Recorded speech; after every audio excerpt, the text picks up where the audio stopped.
Hello, I'm Rick Anthony, and this is another in the series on Race for Peace, a series we've been producing here at Radnor Studio 21 to introduce you to a movement that was started about a year and a half ago by a young man, Andrew Howell, who is the founder of Race for Peace and the spiritual light of Race for Peace. His enthusiasm, his conviction about what he's doing and the mission that he started is absolutely contagious and has resulted in attracting well over 100 police, civic, educators, sports personalities, and so on, quite a diverse group of people who are supporting him in Race for Peace, all for the same reason: to reduce the violence, to bring people together, to begin to communicate and learn more about one another, and try to be at least tolerant of differences within a community.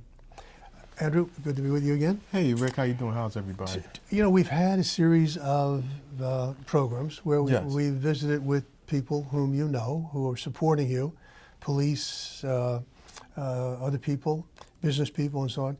So today I thought we'd focus on you because I don't think people understand where you come from and what accounts for the fervor you have for Race for Peace and the commitment you've made for Race for Peace.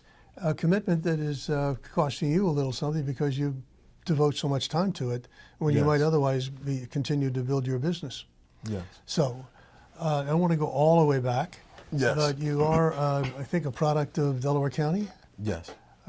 School, elementary and high school in Delaware County. Philadelphia. Philadelphia. Okay. Yes. And your vocation at that time was what? What did you intend to do when you graduated from high school? Actually, Rick, you won't believe it. I wanted to be the winner of the Indianapolis 500 or the Daytona 500. That's why it's called the Race for Peace. So yes, it has a little twist to it. The race, I wanted to be a race car driver.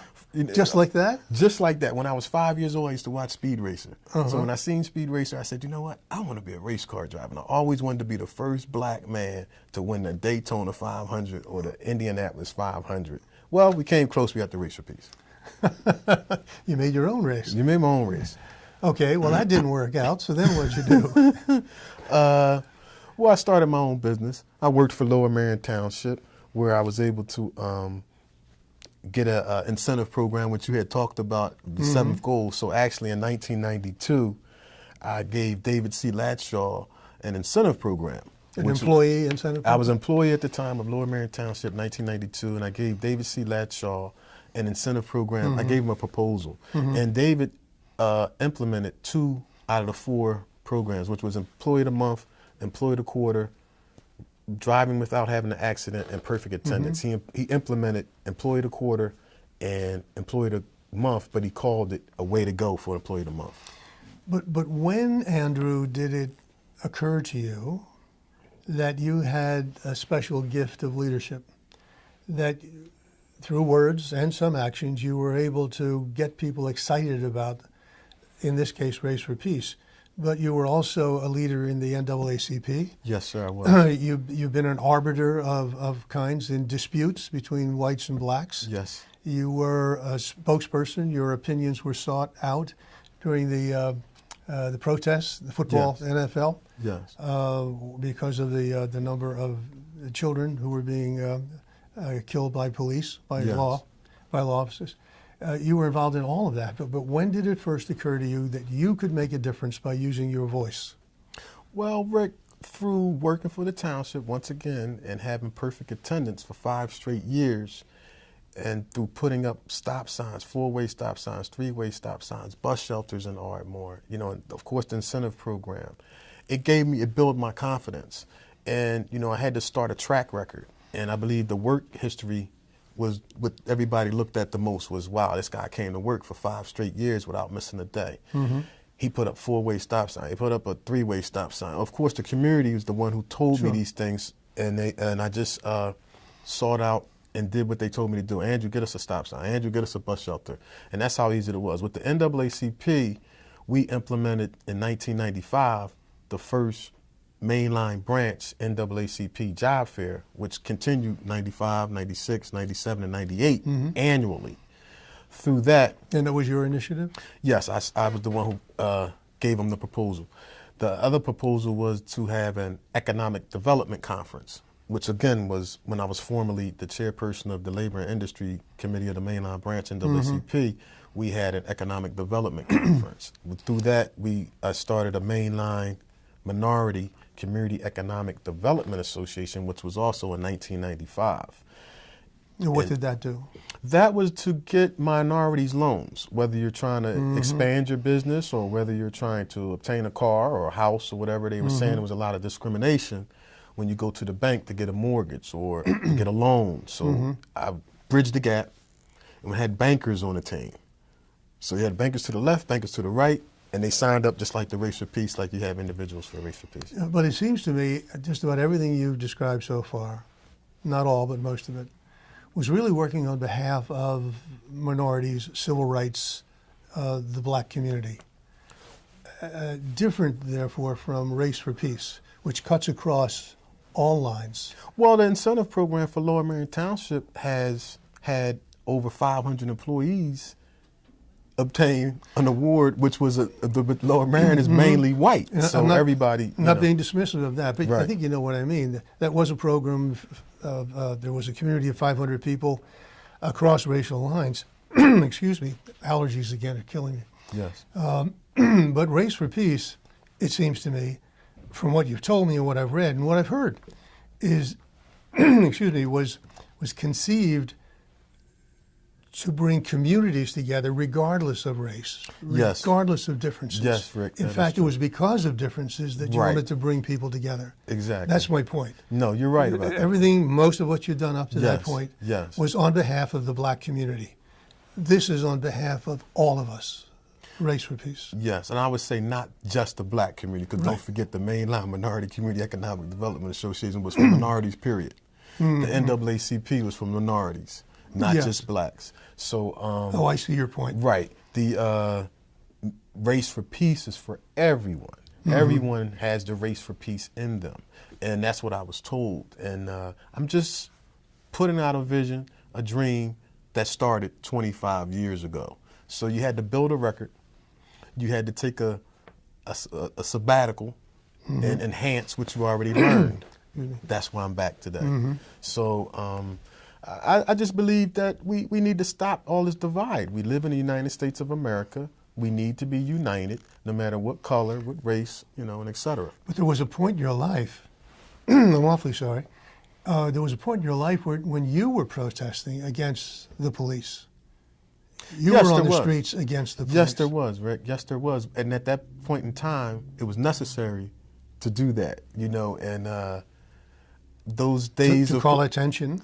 Well, the protest. Yeah. The protest, picket, march, I've been there, done that.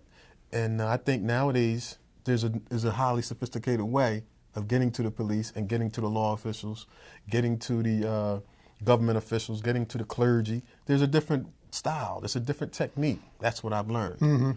And that that is to bring them in. Yes, to let them know we're all one. To let them know, talk about it, be about it. If you're saying you're the United States of America, let's unite. No matter what you are, where you live at, you're as one. And I like to tell everybody that we love you, we need you. Those of you who are out there who talk about racism, who talk about violence, stop letting these things become a bully. A bully is just like a little baby. When you let it grow, meaning doing nothing, it grows into a Goliath. Now you have a Goliath we have to destroy. The Race for Peace has that one rock to knock Goliath out.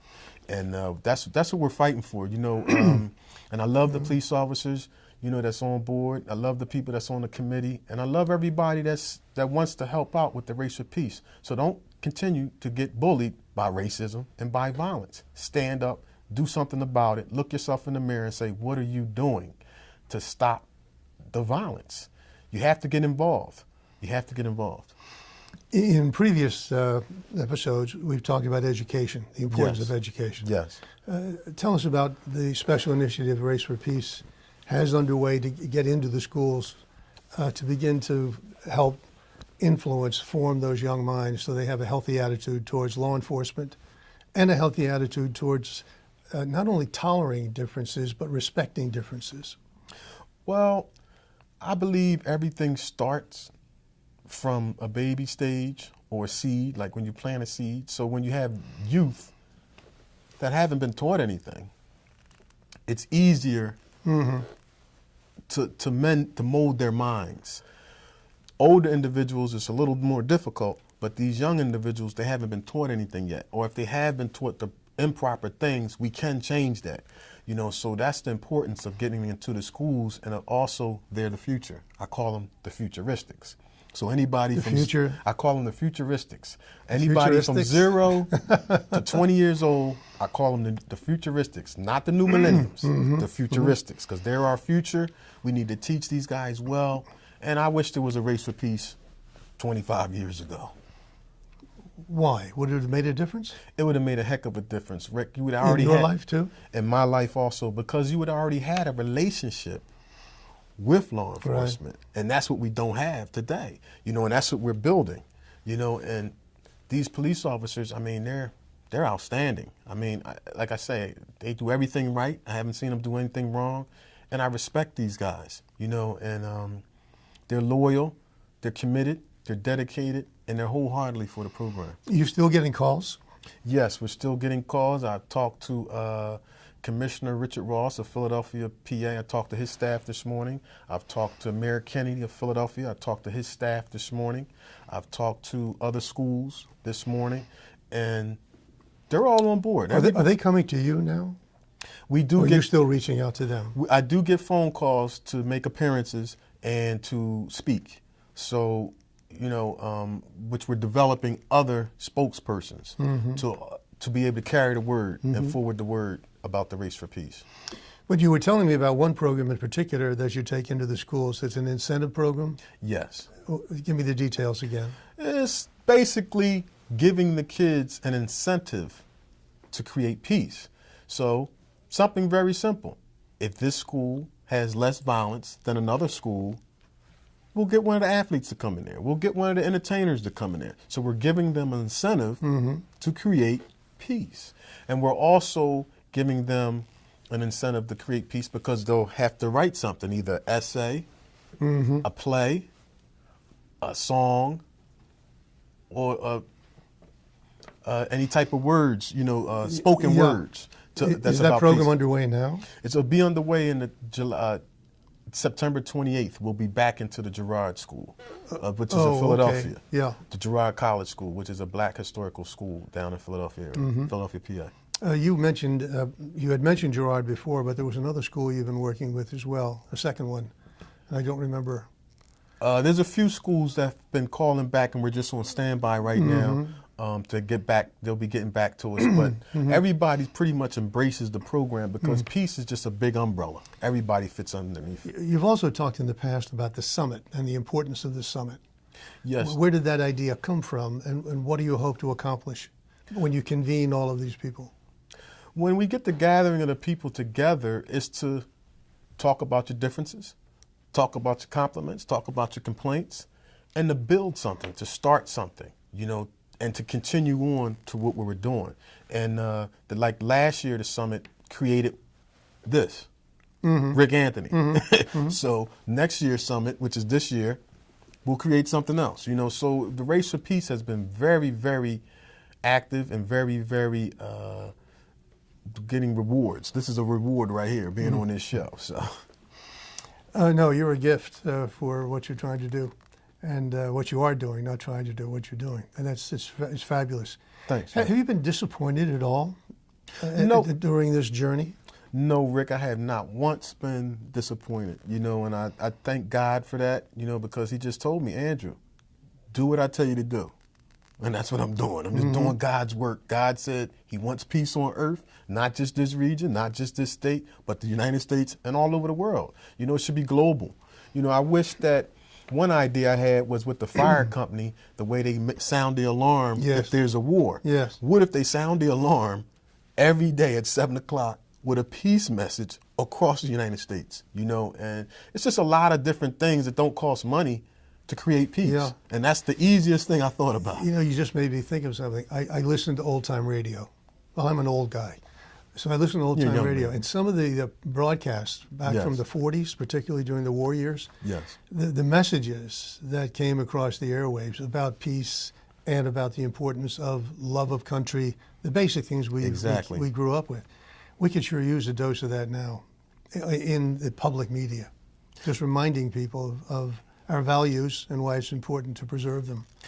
And that's what you're all about. Yes, Rick, and I just wish and hope and pray that the entertainers, the athletes, everybody, take heed to what we're doing here. They could do probably 10 times Yeah. what I'm doing as Yeah. a single person, just one person, So just imagine an athlete, just imagine an entertainer picking this ball up and running with it. Well, they're signing on, aren't they? They're signing on, but we need these guys to really put it out there. I mean, these kids are really influenced by these actors Absolutely. and entertainers Yep. and sports figures. Yep. So jump aboard. Help us with this piece.